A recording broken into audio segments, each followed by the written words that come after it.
Mike Wolfe was no stranger to discovering buried treasures, rusted relics in barns, hidden gems in old garages, and forgotten antiques tucked away in dusty attics.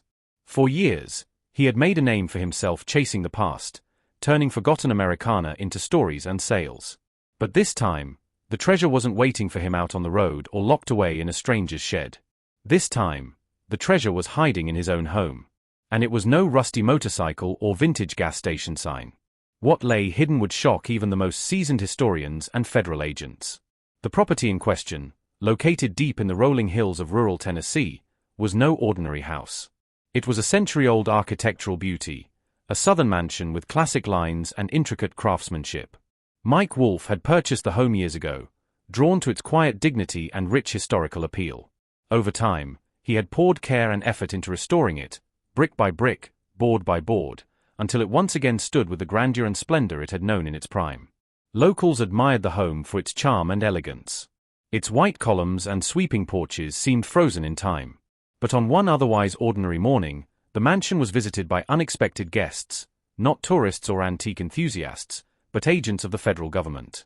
The FBI was not there for a tour or to admire the historical woodwork. Acting on an anonymous tip tied to an ongoing investigation into stolen historical artifacts, federal agents arrived with a warrant in hand. Their approach was professional, methodical. They moved through the home with measured precision, inspecting each room and corridor as if they had reason to believe that secrets lay beneath the surface. Initially, the search seemed routine. Agents took notes, photographed various features of the property, and appeared ready to wrap up without incident. That changed when they entered a back room, one that had remained largely untouched since Wolfe had acquired the mansion. The room was quiet, its original oak flooring darkened with age. It was a room that saw little foot traffic, a space often used for storage or simply left alone. But something caught the attention of an agent, a subtle irregularity in the grain of the wood. Further inspection revealed that a section of the flooring had been expertly altered. The agents carefully pulled up the boards. What they found beneath made even the most seasoned among them go pale. Concealed below the floorboards was a sealed trapdoor, masterfully camouflaged to match the surrounding oak. The craftsmanship was so precise that no casual observer would ever suspect its presence. The discovery sent a ripple of tension through the team. When they opened the door, they found a narrow wooden staircase descending into darkness. It led to a secret subterranean chamber, one that had likely not seen light in decades. The hidden room measured approximately 15 by 20 feet. It was cold, its air dense with the scent of dust, old paper, and time itself. The walls were lined with crates and boxes stacked from floor to ceiling. Strange artifacts lay scattered about, covered in thick layers of dust. Some were wrapped in brittle newspaper sheets from the 1930s, the yellowed pages crumbling at the edges. Others were bundled in canvas tarps marked with strange, archaic symbols, foreign lettering and odd seals suggesting international origins. Among the items catalogued by the agents were pre-Columbian figurines carved with haunting detail, their faces frozen in expressions of solemn ritual. Civil War-era weapons were discovered as well, revolvers, sabers, and rusting bayonets once wielded in battles long past. There were rare manuscripts too, many written in languages that even FBI historians and visiting linguists could barely recognize. Some bore the faded ink of forgotten alphabets. Others had strange diagrams that evoked speculation of codes or esoteric knowledge. Was Mike Wolfe involved in this shadowy cache of historical contraband? Was the affable antique hunter hiding a double life? So far, Wolfe has maintained his innocence. In the wake of the media storm, he issued a public statement that aimed to both clarify his position and express his own shock. "This house has always been a mystery. I bought it for its history, but I never imagined it was hiding something like this." FBI spokespersons were quick to confirm that, at this stage of the investigation, Wolfe was not considered a suspect. They emphasized that their focus was on the artifacts themselves, their origins, how they came to be hidden under Tennessee Mansion, and who had placed them there. The agency is now working closely with international art recovery experts, museum curators, and cultural heritage organizations to trace the items back to their rightful owners. The hope is that, if possible, these long-lost artifacts can be returned and their history rewritten with justice. As word of the discovery spread, social media exploded. Theories ran rampant. Some fans claimed Wolfe was being framed, perhaps by a jealous rival or disgruntled former associate. Others dove headfirst into wild speculation, weaving narratives about secret societies, Masonic codes, and even buried Confederate gold. A few theorists went so far as to suggest that Wolfe's entire television career had been a smokescreen for underground dealings in forbidden artifacts, an outlandish claim that fueled late-night podcast discussions and YouTube exposés. But beneath the swirl of online noise and sensationalism lies a very real mystery. Who hid these artifacts? And more importantly, why? As the FBI dug deeper into the history of the mansion itself, they discovered that it once belonged to a wealthy collector during the early 1900s. This collector, whose name has not been released to the public, was known in select circles for his vast inventory of art, relics, and curiosities. Rumors had long circulated about his connections to European art smugglers operating between World War I and World War II. Some believe he acquired pieces through discreet channels during the post-war black market boom. Could this eccentric collector be the missing link? Could Wolfe's mansion have served as a covert storage facility for items too hot to sell or too valuable to destroy? If so, how had this room remained hidden for so long, eluding even Wolfe's famously sharp eye for secret compartments and concealed treasures? As the investigation unfolds, one thing is becoming increasingly clear, even for someone like Mike Wolfe, a man who has built his life and career on uncovering the forgotten fragments of American history. This discovery is unlike anything he has ever experienced. This is not a neon diner sign tucked behind a barn. This is not a leather-bound ledger found in a glove box. This is a revelation that could redefine parts of 20th century history, connect international crimes, and alter the public's understanding of wartime looting and artifact trafficking.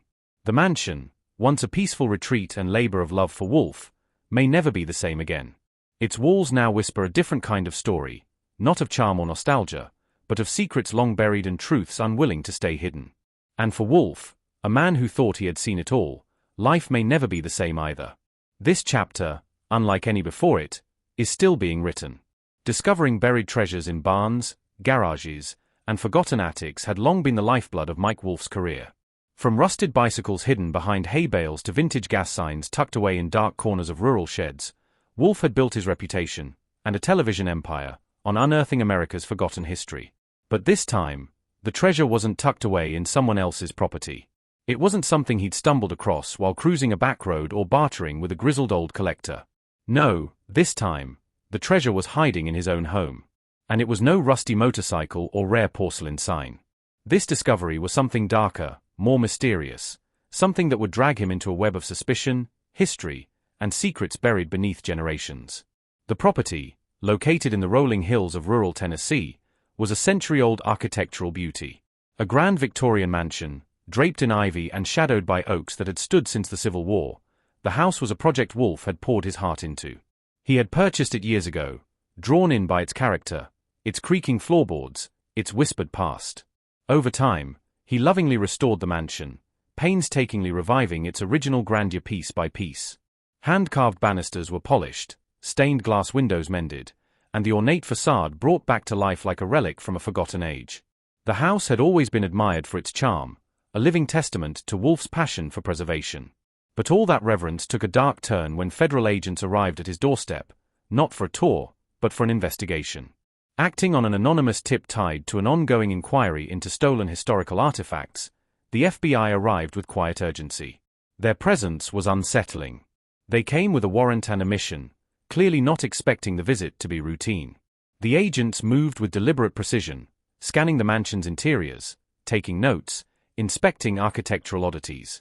At first, the search seemed standard, perhaps even overcautious, until one of the agents noticed something odd in a back room that had remained largely untouched since Wolfe purchased the property. The room, tucked away near the rear of the house, was filled with old furniture covered in sheets and boxes of unsorted collectibles. It was nothing unusual, at least on the surface. But then they pulled up a section of the original oak flooring. The planks were warped slightly, as though someone had replaced them long ago with unmatched wood, careful but imperfect. What they found beneath made seasoned agents go pale. Hidden under the floorboards was a sealed trapdoor, expertly camouflaged to match the surrounding wood grain. It was something out of a novel, meticulously concealed, intentionally secret. The agents pried it open cautiously, revealing a narrow staircase descending into darkness. No dust cloud rose from the opening. It had been sealed too well for time to leave its mark. The air was cold, untouched. With flashlights drawn and radios crackling, they descended one by one into the unknown. At the bottom of the staircase lay a secret subterranean chamber, an entirely hidden room that no one, not even Wolfe, claimed to know existed. Roughly 15 by 20 feet, the chamber was entirely underground, with thick stone walls and a low ceiling reinforced with wooden beams. It looked like it had been constructed at the same time as the original house, or perhaps even earlier. Inside, the room was filled wall to wall with crates, boxes, and strange, dust-covered artifacts. The contents were baffling. Some of the objects were wrapped in yellowing newspaper dating back to the 1930s, others in heavy canvas tarps with markings that seemed foreign and archaic. There were hand-carved statues that resembled pre-Columbian figurines, small, intricate relics with features that mirrored Mesoamerican deities. Next to them lay Civil War-era weapons, tarnished but unmistakable, flintlocks, swords, even a Confederate officer's saber in its original scabbard. Early analysis by FBI historians and cultural artifact specialists suggested that many of the items could have been looted during wartime or stolen from European and American museums decades ago. Some of the pieces matched descriptions of objects that had disappeared during World War II, believed lost to history or destroyed during bombing raids. Others seemed to trace back even further, to early 20th century European private collections. The presence of such a trove in Wolfe's basement set off alarm bells across federal departments and even reached international law enforcement agencies specializing in art crime. Was Wolfe involved? That was the question everyone wanted answered. So far, he maintained his innocence. In interviews and a carefully worded public statement, he claimed he had no knowledge of the hidden room or its contents. "This house has always been a mystery," Wolfe said at a press conference outside the mansion. "I bought it for its history, but I never imagined it was hiding something like this." His tone was somber, stunned. For a man who made his living uncovering the past, he had just become the centerpiece of one of the most bizarre historical discoveries in modern memory. The FBI was careful not to implicate him prematurely.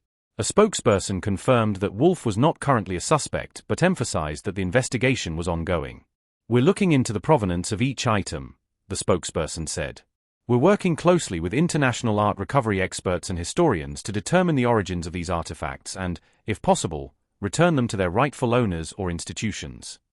Meanwhile, the internet erupted. Social media exploded with theories. Some users speculated that Wolfe had been framed by jealous rivals or disgruntled collectors. Others entertained more dramatic narratives, suggesting Wolfe was part of a secret society, a modern-day Templar safeguarding hidden knowledge. Conspiracy threads flourished, linking the artifacts to buried Confederate gold, Nazi escape routes, or even the Vatican. Photos of the dagger, blurred screenshots from the mansion, and decades-old missing artifact records were compiled and dissected by armchair sleuths around the world. Deliberately, with the intention of never being found. Who, then, had built the chamber? Why were the artifacts never removed? And what connection, if any, did the mansion's past owners have to this mysterious cache? As investigators delved deeper into the property's history, they uncovered a surprising lead. The mansion, it turned out, once belonged to a wealthy art dealer and collector in the early 1900s, a man with rumored ties to European art smugglers and black market antiquities. His name, long forgotten by the town, appeared in several archived correspondences related to post-World War I artifact trafficking. Could this be the connection that explained the chamber? If so, why had the room remained hidden for over a century? Wolfe, grappling with the discovery and the public scrutiny, began hiring his own team of independent historians and legal experts. He wanted answers as much as the FBI did, perhaps more. The house he loved, the sanctuary he built, was now the scene of an unfolding mystery that stretched across continents and decades. What had once been a restoration project had become a portal into history's shadows. Local law, now re-examined under new light, added eerie texture to the investigation. Old neighbors recalled strange visitors to the house in the 1940s, well-dressed foreigners who stayed only briefly and left behind locked trunks. A few remembered the former owner's abrupt departure in the 1950s, after which the house sat vacant for nearly 2 decades.